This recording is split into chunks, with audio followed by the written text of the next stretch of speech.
Squint. This video is sponsored by Squarespace, the Antoine Dupont of website builders.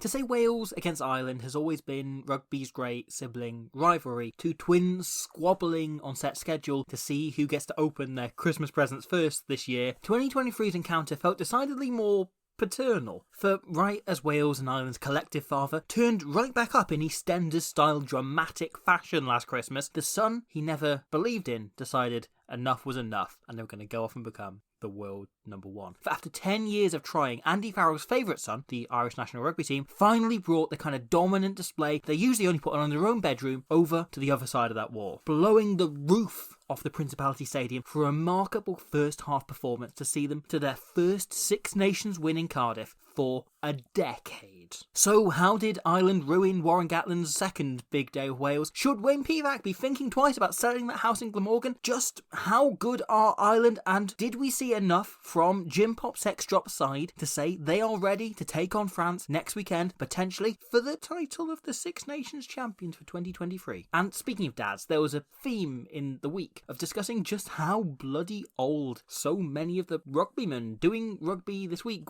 were. Wales for fielding 11 players over the age of 30, including a medieval oil painting of the world's Welshest man as captain and William Webb Ellis' dad in the second row, and Ireland for selecting a fly-off who uses his bus pass to drive the play. The entire lot probably old enough that they think their unions are doing a good job lately and are in the news for the right reasons. And yet this was very much more a problem for one side than the other. Almost every team sets up for a kick-off like this, with the number 8 lurking in this corner. He's your guy most able to sustain a hit from someone with a 40-metre run-up and still make yardage, so you put him in position to take the ball where most teams usually kick off to, this corner here. The usual tactic is to go long onto the side it's most difficult for the opposition to exit from. So if they have, for example, left-footed kickers on the opposition, you put it into the left-hand touchline because, you know, it's difficult for them to kick it back. They'll make less yardage, you'll get a net gain. Wales, instead, this week, loaded their 22 with kicking options off the kickoff. They wanted to get rid of it right away, except every single member of the Welsh squad selected by Warren Gatland is right-footed. And so when Sexby fires it for the left-hand touchline, Thomas Williams has to swing across his entire body to clear the ball. And it's not helped by this from Rio Dyer. Initially positioned by this group of forwards, he jogs back to get onside behind Williams, and it opens so much space for Mac Hansen to just run through and apply lots of pressure to Williams' kick, which can't then make touch, and it presents Ireland a chance to launch. Because let's take a second to go and just glance at how Ireland are set from the kickoff. The team generally play in a 1-3-2-2 formation, so they set their forwards in groups of 1, 3, 2 and 2 from the start. And it means when Keenan takes it in and then takes it in, it takes just 3 seconds for Ireland to get into shape. 3 seconds. They run this phase through the free to generate fast ball, and Justin Tipuric does nothing to slow it down despite a golden chance, and Ireland can then go on the outside of a realigning Welsh defence, still not really set at all, thanks to one good pass by Stuart McCloskey. Now, Josh Adams is a world-class defensive winger and should have this covered, but Liam Williams doesn't trust him to mark it, so sprints up. Lowe is a world-class kicking winger and can place it behind Williams. It's a classic case of kicking on the front foot. If there's space in the main line, backfield players always come up to try and cover it, creating space in behind, and that's what Lowe exploits. Williams gets back, but he officially becomes the first player of the Welsh Old Guard to make a mistake, grabbing the ball before he has to and putting himself and Josh Adams under enormous pressure. Adams, surprise, surprise, right-footed, meaning he has no angle and even less time to clear from. 2 great kicks by Ireland have caused Wales to make 2 shoddy replies, granting the Irish an enormous territorial net gain and great position from which to launch. And it's from here that Ireland's elder statesmen, Jitterbug Sex Perfume and Conor Murray, come into their own, which is a sentence I'm sure I've said before in the year leading up to a World Cup. There's a tactic in touch rugby where you target the same defenders over and over because the effort required to get back on side,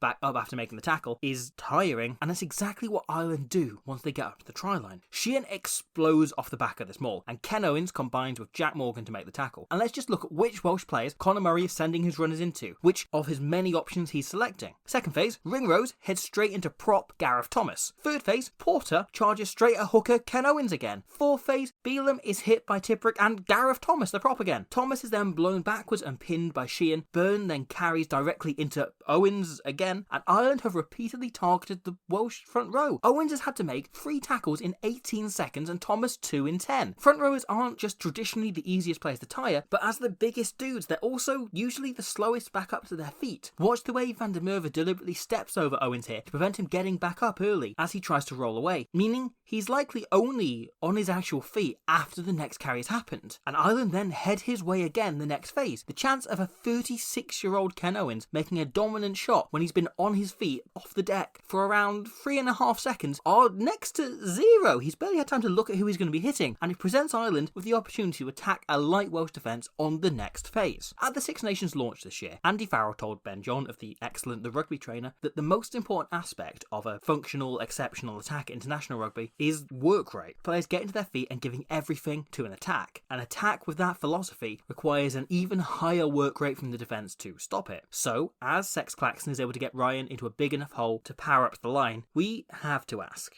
where did this missing joint come from? How did this happen? How is the Welsh defence so bare you'd think it's the average WE board member's hairline? And the answer? Let's just take a second to watch flanker Jack Morgan. Having made the initial tackle on Sheehan, Morgan then fills in out of shot, but soon has to fill in again as the left-hand guard on this ruck. The next phase, Murray initially looks this way, so he fills in as a right-hand guard on this side. Ireland then go the other way, and Morgan jogs across. He goes to fill in as the left-hand guard on this phase because he's expecting Justin Tipuric to bounce out and fill in as the first kind of main defender in this kind of position here. Except, however, Justin Tipuric does something really quite stupid. He goes in to contest a ruck that has already been safely won, which is so tall he couldn't even reach over and get anywhere near the ball, even if it would have been legal. The theory is clearly Ireland are on the ascendancy, let's kill it, give away a penalty. It's between the sticks, they'll go for the penalty, it'll be 3-0 instead of 7-0. But his identification of which ruck to target is something you'd expect of like a debutant prop, rather than a 90-cap British and Irish Lion open-side flanker, and it leaves Morgan having to do 2 jobs at once, because Tipperick's doing nothing here, he's not contributing to the defence, with Morgan having just done 3 other ones a matter of seconds earlier. Contrast it to the Irish work rate. Sheehan's involved about 4 times in this, where Tipperick's just kind of stood about. The speed at which Jorgen Sexcrime can spot Morgan is double jobbing, is bloody absurd. He takes one glance at Morgan and calls for Ryan to get on his inside, knowing he can fix Faletau, and Morgan's going to have to work incredibly hard to just make any kind of tackle. Ryan steams onto the ball, and whilst Adam Beard in this position obviously would have scored himself and kicked the conversion as well, Ryan can only make it up to the try line. But Ireland now have successfully moved the point of focus so far, the Welsh pack they've been putting to deck repeatedly, and then pulling back up to their feet again over and over again on the far side of the post, are nowhere to be seen. North, similar to Morgan, has to try and play as both the guard and the first defender, and it's an easy scan for Murray. Then, typical to that work rate, Caelan Doris had cleared out a ruck moments earlier, has worked the far way round, and picks a brilliant line so quickly, has no time to scan and assess this, but still picks it excellently, careering between the 2 backs to score the first try, just 2 minutes into the game. This looks simple to watch once, but the subtle ways Ireland work Wales until the system snaps are amazing. It's not dissimilar to, I don't know, let's pull an analogy completely out of nowhere. Let's just think of a random, I don't know, it's like making a website on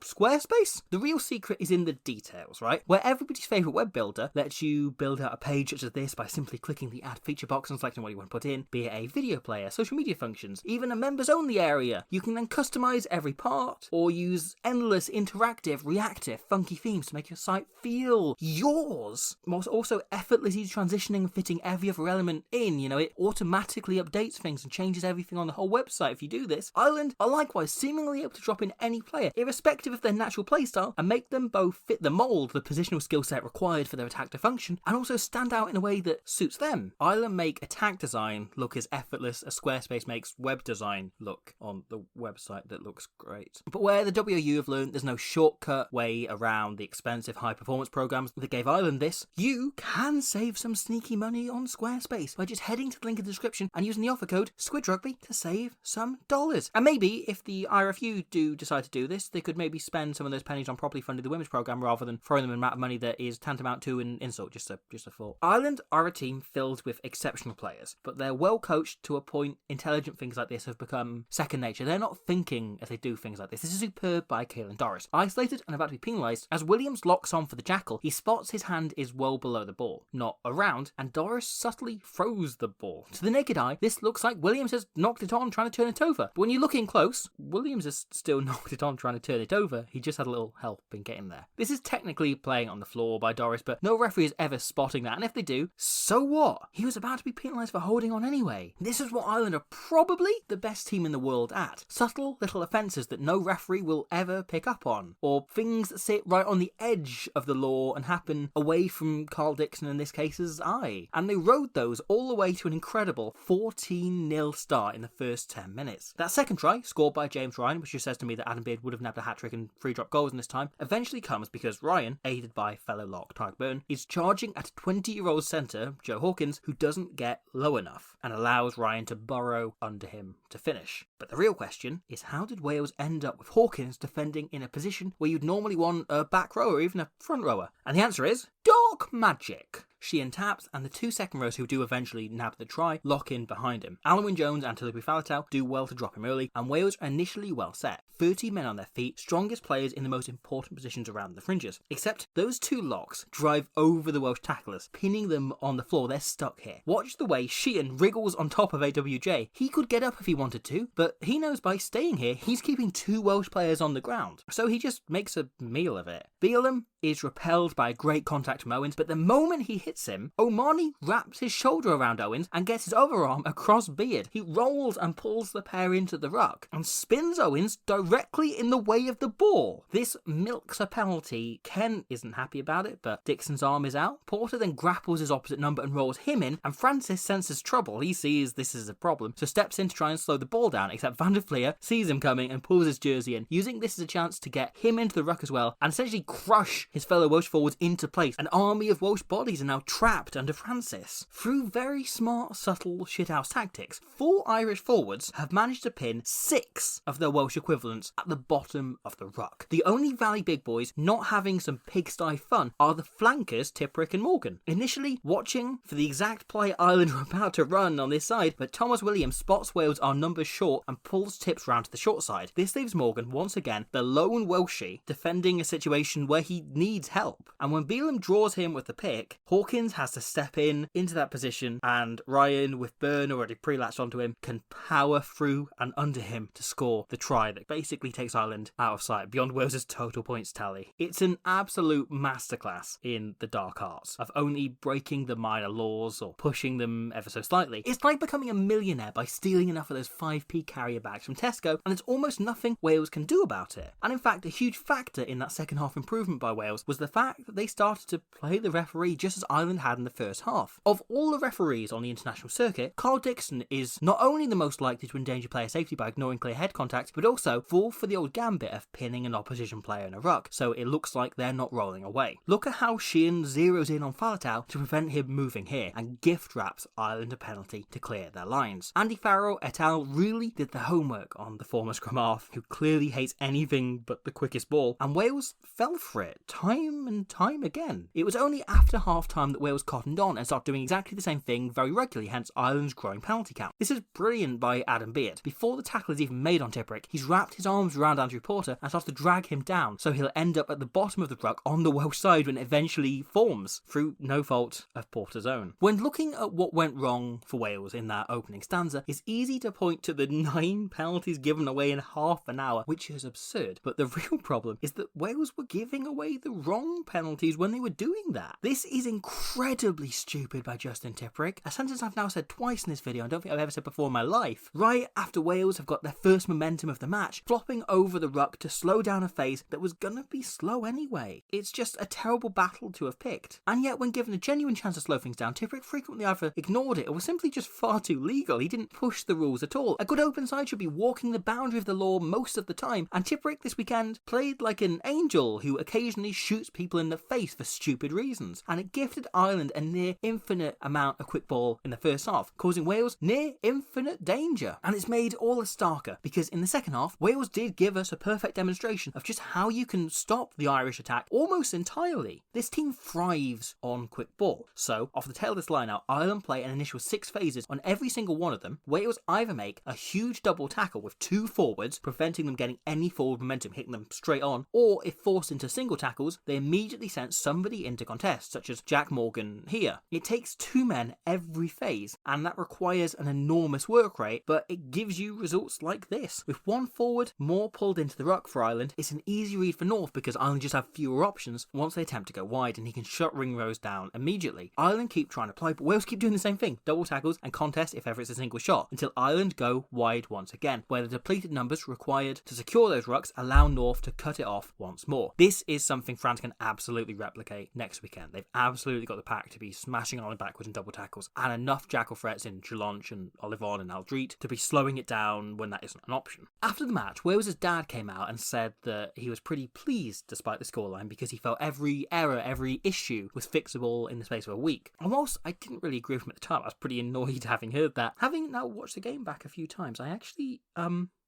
think he's right. The first try could have been held out or reduced to 3 points if Tipuric had bounced out and maybe just not rolled away the following phase to kill the attack, instead of the dumb decision he did make. The second score was a uniquely Ireland problem. There's probably not another team in the world out there as good at scoring from these scenarios as Ireland are. And if Wales had started to take some of those chances that they started to create as the game went on, boy, things could have been different. Joe Hawkins, along with Jack Morgan, was almost undoubtedly the best player on the pitch from a Welsh perspective, and this demonstrates his sheer value. Knowing how good his hands are, Ireland have to mark outside him, knowing he could flick it on, and it allows Hawkins instead to use his sheer size to batter up to the try line. Wales are in enormous ascendancy here, and the ball is quick enough that Ireland haven't reset. Their forwards haven't been able to work around, and as Biggar catches the ball, both Irish defenders fall over. It's like something like bloody Smash Bros on the Wii one. But instead of flicking the pass to Josh Adams, one of the world's best finishers, with acres of space either side of even a good defender like Keenan, Biggar attempts to get on the outside of Ringrose. James Lowe makes a brilliant spot and Reed stepping over the ball to take the space instead of attempting the jackal, making it more difficult for Morgan to clear out. Ireland turn it over and the chance is gone. But if Gareth Hands comes at 10, he probably gives the early ball and Wales just scored in the corner. At the very least, they've retained the ball on the try line and get to keep going. And the ghost of Gareth rears its head again here. This is a legitimately very good Welsh attack, beginning with a sequence of offloads, but the ball remains fast, and in the following phase, Wales go wide. This is lovely by Hawkins, drawing Ringrose up for his trademark missile shot and putting Dyer into the now undefended 13 channel, having drawn him out. Lowe shuts it down brilliantly, but Dyer makes a smart decision and Wales just keep trying to stress the space Hawkins pulled Ringrose out of. The next few phases once again are fast, and then they go to the far touchline, which allows them to work back in field with a fast phase here.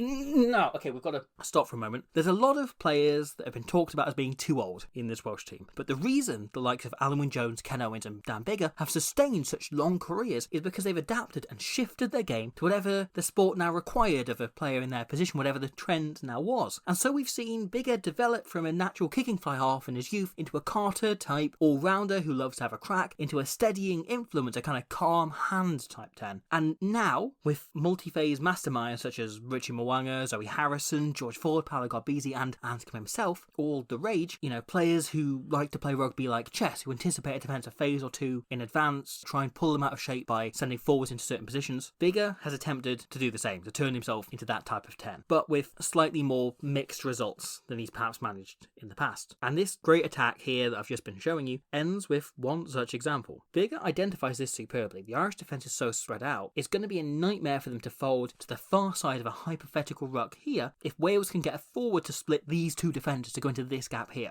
It would mean Biggar swings round to the far side with Williams and Adams, and there's a clear overlap. So he invites Owens into that hole, but seeing exactly what he's doing in slow motion, Japole Sexyuf does a brilliant job of holding Ken up to slow the ball down. And being a pretty 2010-10, Biggar stops still before wrapping around rather than continuously jogging around the short side as you see from a lot of other 10s of that ilk, more recent, I suppose, younger 10s. It means Biggar gets into position really slow and he has no time to scan himself until he's caught the ball and is throwing the pass.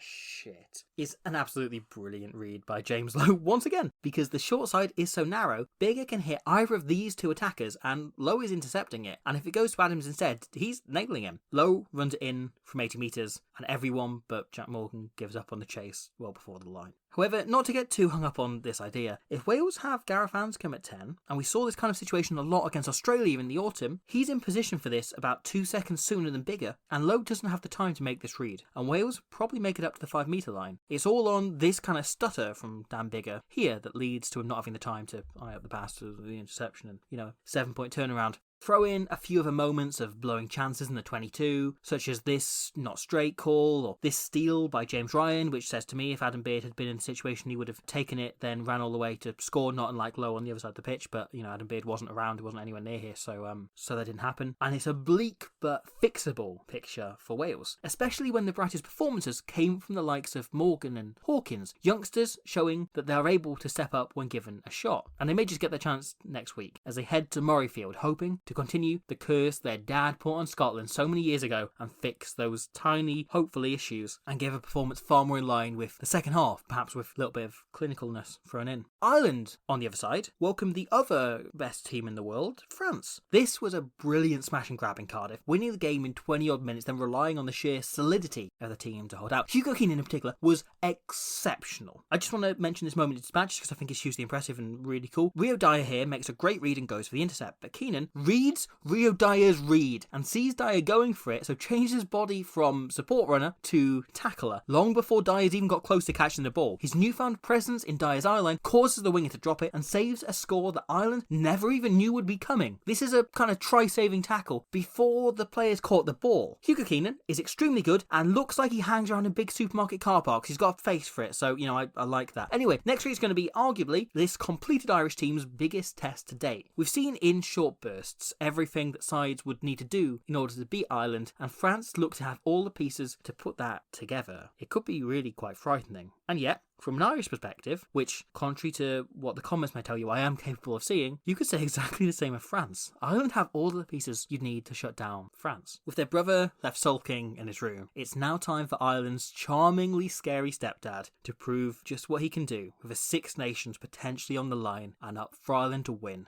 next week. And the Six Nations is officially underway for 2023. Here we go. We'll have England, Scotland to you soon, working on that as we speak. This one behind me is trying to figure out what rugby is. I've got absolutely no idea. Hopefully we'll get there very soon, and we'll see you then for that. There's plenty more around. There's a video on kicking if you want to go and look at that last week. Hopefully it's interesting. If not, keep it to yourself. And I'll see you next week for more rugby, unless you don't find it interesting, in which case I respect Just that. watch two other movers try. I respect that. I respect that enormously. You were excellent in that first 20, and you had forwards getting over the line like kind of out dumper trucks.